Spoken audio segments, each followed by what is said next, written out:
Nape-pressure na nga kami sa mga binan ko dahil gusto na nga nila magkaapo ulit. At sa video nga na ito, ikakwento ko sa inyo ang mga kaganapan sa araw na ito. Wala nga pasok ngayon si Doc Milan dahil day off nga niya. Kaya naman ay nagiya nga siya na kumain nga kami sa labas at mag-dinner date. Manonood nga din daw kami ng movie dahil may oras pa naman. Ito nga yung isa sa mga pinakagusto kong katangian ng asawa ko, guys. Kapag wala rin naman siyang gagawin sa araw na yon ay magsispend talaga siya ng quality time sa akin.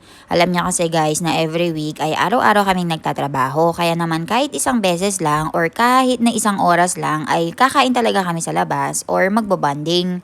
Dahil nga medyo mahaba nga yung biyahe namin, 2 oras papunta nga sa pinaka main city, ay uminom muna nga kami nitong tinatawag nilang Sikanji. Pagkatapos, saktong-sakto ay meron nga kami nakitang magandang movie at nakabot nga kami sa oras. Kaya naman ay dali-dali na kami nagparking dito at bumili na nga din ng popcorn. Meron nga kaming Hollywood movie na nakita dito, guys, pero ang sabi nila ay wala pa nga daw nagpabook ng ticket. Uumpisahan nga daw yung movie kapag meron nga 3 nagpabook. Nag-ikot-ikot nga lang kami dito, guys, at naghintay ng konti at nagbigay nga sila ng go signal sa amin na meron nga daw kaming kasabay at uumpisahan nga.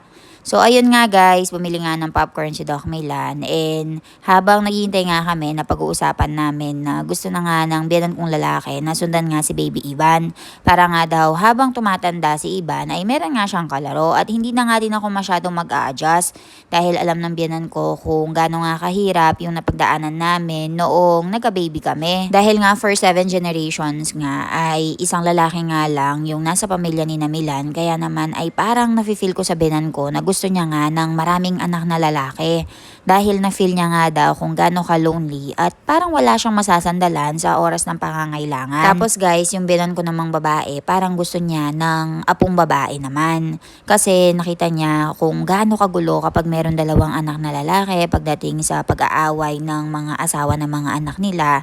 So parang ayaw ng biyanan ko na pagdaanan ko yon, yung family drama ba. Ang point of view naman ng biyanan kong babae, guys, kapag daw isa lang yung anak kong lalaki at si Ivan lang, ay isa nga lang din yung daughter-in-law ko. So, hindi sila mag-aaway pagdating sa mga ginto, sa mga ari-arian. Di ba, advance mag-isip? Pero ang point of view naman ng biyanan kong lalaki, kapag meron nga daw kasama si Ivan dito na lalaki, ay meron nga siyang makakasama, masasandalan.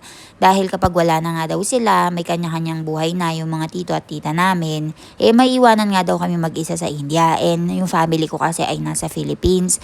Kaya ang biyanan kong lalaki gusto niya as much as possible 2 lalaki yung buuin namin. Kung sila nga gusto nila na magkaanak na nga kami naman ni Milan ay nako-confuse pa. Actually, ako mismo yung nako-confuse kasi parang ayoko ma-feel ng anak ko yung pagsaselos dahil baka kapag nagka-baby na ulit ako ay magselos siya at hindi ko na makita yung toddler era ba niya, yung unang pagpasok niya sa school dahil mahahati na nga yung attention ko. Kaya nagtatanong nga ako sa inyo, guys, kung kailan ba pwedeng sundan ang baby Ivan namin para masulit ko pa yung oras, masulit ko yung mga memories, and hindi nga mahati yung attention ko. Kayo ba, guys, kailan nyo sinundan yung mga anak nyo, and ano yung advice nyo sa akin?